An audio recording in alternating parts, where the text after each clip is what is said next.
Hi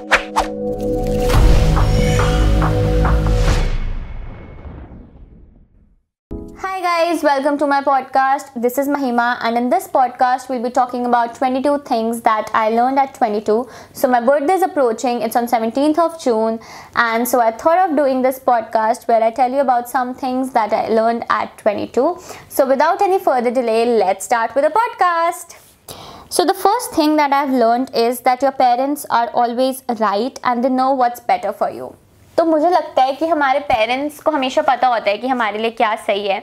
बहुत बार वो हमें बोलते हैं कि ये फ्रेंड सही नहीं है, इससे बात मत करो, उससे बात मत करो, बट वी इग्नोर देम. हमें लगता है यार ठीक है, उन्हें नहीं पता, बोलते रहते हैं ऐसे ही. लेकिन जब हम थोड़े बड़े होते हैं ना, after 20s we start realizing that they were right and we were wrong. So I guess कि जब वो बोलते हैं हमें तभी उनकी बात मान लेनी चाहिए. दो तब हम छोटे होते हैं और हमें नहीं समझ आता कि वो क्या बोल रहे हैं, but we realize it later. So the second point that I've written is that you realize the real meaning of friend after your 20s or mid-20s. हमें लगता है जब हम छोटे होते हैं कि ये भी हमारा फ्रेंड है, वो भी हमारा फ्रेंड है, ये भी हमारा फ्रेंड है, बट ऐसा नहीं होता है. हम ऐसे बंच ऑफ फ्रेंड्स बना के जो घूमते हैं उसमें से सिर्फ 4 या 5 लोग ही होते हैं जो आपके रियल फ्रेंड्स होते हैं, और ये भी हम शायद बहुत ही लेट रियलाइज़ करते हैं. The third point is that every day is not a happy day. तो हर दिन अच्छा नहीं होता, और अगर हर दिन ही अच्छा होने लग जाएगा तो यार हमें अच्छे दिन की अहमियत कैसे समझ आएगी. हमें अच्छा दिन अच्छा लगता है क्योंकि बुरे दिन भी हमारी ज़िंदगी में होते हैं. Next is society will always जज यू. यार सोसाइटी का ना काम होता है जज करना. आप कुछ भी करो, अगर आप सक्सेसफुल हो रहे हो तो सोसाइटी जज करेगी, आप कुछ नहीं कर रहे हो तो सोसाइटी जज करेगी. तो सोसाइटी को जज करने दो ना यार, तुम्हें क्या करना है, तुम अपना काम करो. Then is don't compare, they are not you. यार अपने आप को ना लोगों से कंपेयर नहीं करना चाहिए.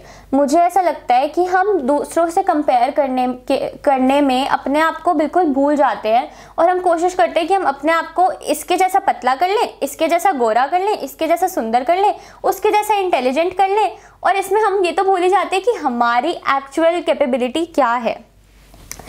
So I have forgotten the numbers, but the next point is that feel blessed if you have a house. So I've realized this in the recent lockdown times कि अगर हमारे पास घर है ना तो हमारे पास सब कुछ है. यार उन लोगों का सोचो जिनके पास लॉकडाउन में भी घर नहीं था, जो सड़कों पे घूम रहे थे. हमें लगता है कि यार आईफोन लेना था, लिया नहीं, शॉपिंग करनी थी, करी नहीं, लॉकडाउन हो गया, घूमने नहीं जा पाए, बर्थडे नहीं मना पाए. यार मालदीव सब हो आए, हम ही नहीं गए. लेकिन यार एक बार जो है उसके लिए भी तो ब्लेस्ड फील करो ना, मतलब उसके लिए भी तो थैंकफुल हो ना. So the next point I have written is have a good sleeping pattern और अ रूटीन. तो मुझे ऐसा लगता है कि हमारा एक गुड स्लीपिंग पैटर्न होना बहुत ज़रूरी है, क्योंकि मेरा एक गुड स्लीपिंग पैटर्न था जब तक लॉकडाउन नहीं था. I used to sleep at 10-10:30 and I usually wake up at like 6:30 7, जो भी कॉलेज के टाइमिंग्स थे मेरा वो चलता रहता था. लेकिन जब लॉकडाउन हुआ तो स्लीप शेड्यूल इतना गड़बड़ हो गया, और जब हम सुबह 11 बजे 12 बजे 1 बजे उठते हैं ना तो वो फ्रेशनेस ही फील नहीं होती जो 6 बजे उठने में होती थी. So I guess we should have a good sleeping pattern. So the next point is that stop being perfect. So basically I just want to tell you guys that there's no specific definition of perfect. You just have to try and you will succeed. Everyone is perfect in their own way. हमें किसी और की तरह नहीं बनना है, और अगर हम किसी और की तरह बन भी जाएंगे तो उसको हम परफेक्ट क्यों कहते हैं यार. परफेक्ट की कोई डेफिनेशन थोड़ी होती है, हम लोग सब परफेक्ट हैं. So the next point is don't procrastinate. Procrastination तो पता नहीं शब्द क्यों बना है, बट शब्द शायद इसलिए बना है क्योंकि हम बहुत प्रोक्रास्टिनेट करते हैं. बट आई गेस हमें प्रोक्रास्टिनेट नहीं करना चाहिए, क्योंकि बाद में रिग्रेट तो सबको होता है कि यार टाइम वेस्ट कर दिया, ना ही डिले करते, उस टाइम कर लेते तो शायद बेटर होता. So the next point I have is that take that first step and don't be afraid. किसी को यूट्यूबर बनना है, किसी को इन्फ्लुएंसर बनना है, किसी को कंटेंट क्रिएट करना है, किसी को कुछ करना है, लेकिन सब डरते रहते हैं. डरते क्यों है? कॉन्फिडेंस नहीं है, लोग क्या कहेंगे, हम ऐसे कैसे कर सकते हैं, पब्लिक प्लेटफॉर्म पे कैसे बोलेंगे. डरना छोड़ दो यार, लोगों का काम है बोलना, और लोग ही नहीं बोलेंगे तो कौन बोलेगा. लोगों को अपना काम करने दो, पर तुम अपना काम करो, डरो मत. कुछ बार फेल हो गए, और अगर फेल ही नहीं हो गए ना तो सक्सेस का मज़ा ही नहीं आएगा यार। Next point is that you can be single and be happy. You don't need someone, you need yourself. Almost all of my friends are committed.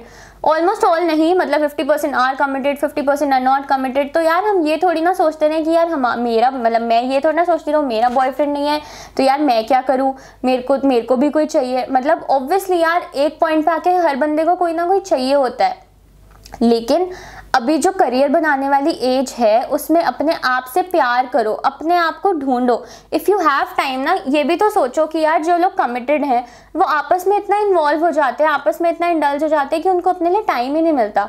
And आप अभी सिंगल हो तो यू हैव दैट टाइम कि आप अपने साथ spend कर सकते हो, आप अपने आप को समझ सकते हो कि आपको क्या चाहिए। अपने आप के साथ टाइम स्पेंड करो और ये मत सोचो कि यार वो कमिटेड है हमारे पास कोई नहीं है, हम तो अकेले हैं। You are never alone, you have yourself. Then I have written that Pinterest is the best app to get inspired. Pinterest you can create your own mood boards, you can create your own inspiration board.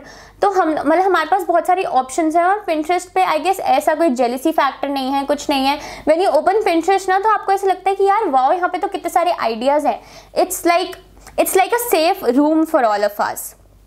Then I have written that you actually feel better after cleaning the mess in your room. ये I guess बहुत कम लोग करते होंगे, और मैं भी पहले नहीं करती थी, बट आज से 2 साल पहले I went to Canada for a summer school. वहाँ पे मैं अकेली थी, मम्मा नहीं थी, मेड नहीं थी, खुद ही सब साफ करना था। और जब मैं वहाँ से आई, आई डोंट नो मेरे अंदर क्या चेंज आया, बट यहाँ आके मेरे अंदर वो आदत आ गई कि नहीं यार खुद का रूम साफ करना है। एंड अब ऐसे हो गया है कि मैं अपना रूम साफ करे बिना रह ही नहीं सकती। The first thing I do in the morning is to clean the mess in my room. वैसे मेरे रूम में यूजुअली मेस होता नहीं है। Then I have that apologising is okay, saying sorry is okay यार। If you think you have made a mistake, so it's okay if you say sorry. आप लोग छोटे नहीं हो जाओगे, बल्कि सॉरी बोल के शायद आप दूसरों की नज़रों में बड़े ही बन जाओ।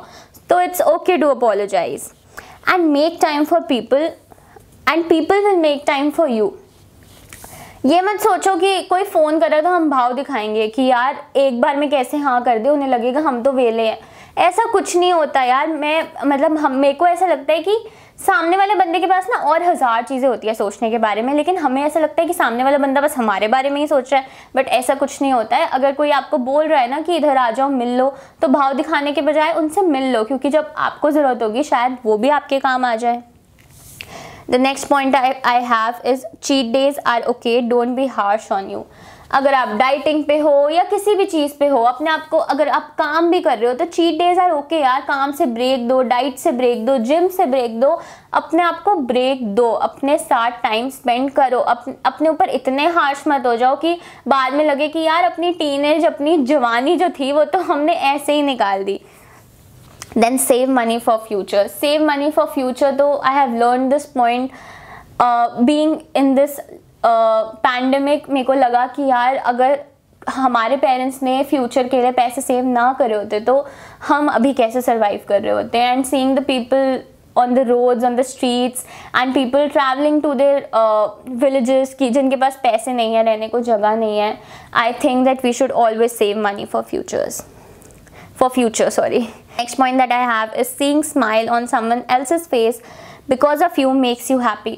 अगर आपकी वजह से किसी के चेहरे पे खुशी आती है ना, तो इससे ज़्यादा खुशी आपको कभी मिल ही नहीं सकती। कभी एक बार ट्राई करके देखना, या कभी किया हो ना तो अपने दोस्तों को भी बोलना कि यार ये मत सोचो कि हम दूसरों को कैसे खुश कर सकते हैं, हम तो बस अपने आप को ही खुश करेंगे। This is not the case. दूसरों को खुश करके ना ज़्यादा खुशी मिलती है। Some points are left. मैंने नंबर करके 22 ही लिखे थे, बट अब I don't know on which number I am. But this one is that mumma's rajma chawal are the best. World में कुछ भी होना यार, कुछ भी, मम्मा के राजमा चावल बेस्ट ही होते हैं। मैं जब 1 महीने बाद कनाडा से भी आई थी ना, तो मैंने मम्मा को बस एक चीज़ बोली थी, यार एयरपोर्ट पे ना राजमा चावल ले आना। वो राजमा चावल जो मम्मा के हाथ के राजमा चावल होते हैं ना, वो बस वर्ल्ड के दी बेस्ट होते हैं, उससे ऊपर तो कुछ होता ही नहीं है। Next I have that don't let people use you. लोग जो होते हैं ना वो फ़ायदा उठाते हैं, काफ़ी चीज़ों का फ़ायदा उठाते हैं। अगर उन्हें लगता है कि यार हमें फ्री में यहाँ से काम हो रहा है तो वो फ़ायदा उठाएंगे। अगर सामने वाले को लगेगा कि यार ये तो बहुत शरीफ है, इसको जो बोलोगे मान ही जाएगा, तो वो फ़ायदा उठाएगा। लोगों को अपना फ़ायदा मत उठाने दो यार, इतने शरीफ भी मत बनो और इतने चालाक भी मत बनो। बट वैसे तो ये दुनिया है नहीं कि यहाँ पे हम शरीफ बन के रहें, but don't be so naive and don't be so clever and don't let people use you. So I think this is the last point, and the last point is that there are no free lunches. मुझे ऐसा लगता है कि कोई आपकी free में या कोई ऐसे ही आपकी हेल्प नहीं करता या कोई ऐसे ही आपके लिए कुछ नहीं करता। वो सेल्फलेस वाला फैक्टर ना अब नहीं है शायद, क्योंकि अगर कोई आपकी हेल्प करता है तो ये सोच के करता है कि या तो उसने आपकी हेल्प करी होगी या फिर वो सोचेगा कि बाद में ये मेरे काम आ सकता है। बट अगर उसको लगेगा ना कि यार ये तो मेरे किसी काम का ही नहीं है, तो शायद वो भी आपकी हेल्प नहीं करेगा। और इसका एग्जाम्पल हमने लॉकडाउन में बहुत ज़्यादा देख लिया है। I guess I have covered all the points, so these were the 22 things that I learned at the age of 22 and I guess मुझे बहुत पहले ये रियलाइज़ हो जानी चाहिए थी, बट यार किसी को भी नहीं होती। जैसे जैसे बड़े होते हैं हम काफ़ी चीज़ें सीखते हैं। और मैंने ये पॉडकास्ट इसलिए बनाया कि अगर कोई छोटा या मेरी एज से छोटा या कोई बच्चा इसे सुन रहा होगा तो शायद उसे थोड़ा बहुत समझ आ जाएगा कि बड़े होके हमें क्या क्या चीज़ें रियलाइज़ होती हैं और रियलाइज़ होनी चाहिए। So that's it for this podcast. I hope you like it and see you in the next podcast. Bye bye. Take care. Stay safe and stay home.